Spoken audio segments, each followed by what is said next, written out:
just shared how the role of genetics and her family history of cancer could catch up to her in the future. Our next guest is telling us if genetic testing can really predict if you are destined to develop a disease. Please welcome Dr. Marie Savard, also known as Dr. Marie. How are you, Thanks, Dr. Sherry. Thanks for having me. Absolutely. So, this show we've been talking about genes and how they affect us.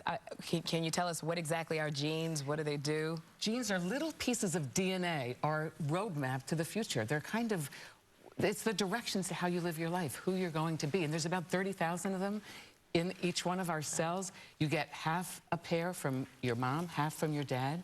And together, those genes will determine which direction or which path you might take. But guess what? We've now learned there's so many other things that can kind of take you off course. So it's not just about the genes. Well, how does a gene take the path into a disease? Well, what happens, a gene produces a protein in the body, and that protein is really important to kind of direct traffic and decide where to go, what to do.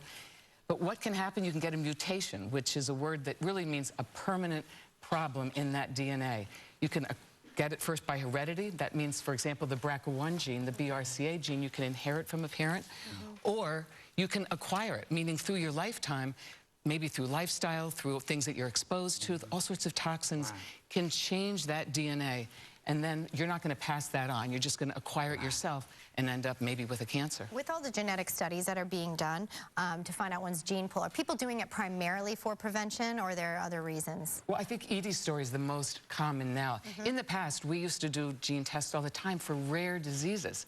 But now that we're learning more about that whole alphabet of genes that we all have, people are really asking, you know, I have cancer in my family, heart disease.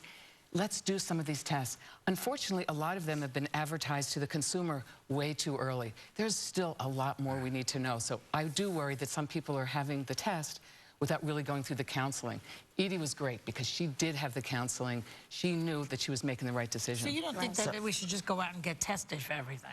No. In fact, I think the problem is we've promoted genes as though suddenly that's the template of what our future is going to be. That roadmap can change depending. It's not just the genes. Actually, there was an article yesterday in the New York Times that looked at the surface of the genes, and it showed that we can change what's on the surface of the genes that can turn off and turn on what cells are working.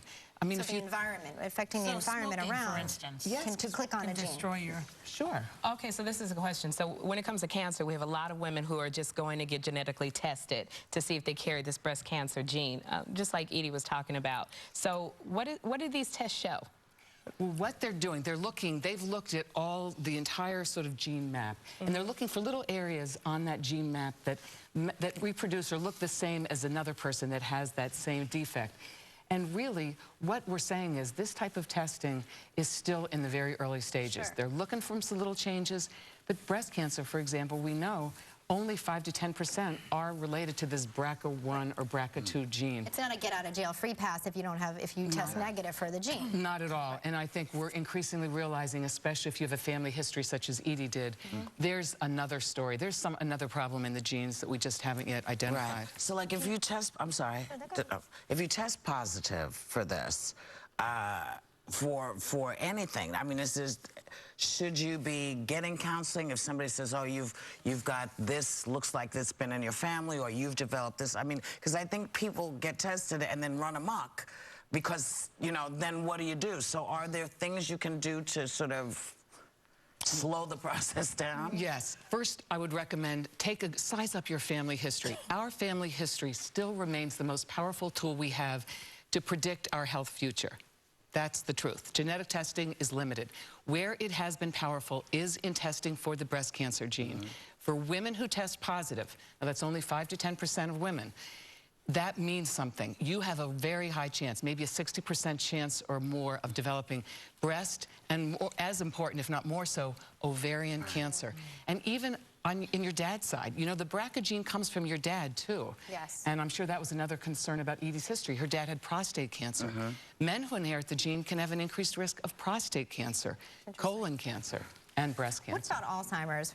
My grandfather just passed away this past year from Alzheimer's. I would definitely consider getting tested for that. Do you recommend people with the family history figuring out if, you know, Alzheimer's is in their future? Well, here's the deal with Alzheimer's.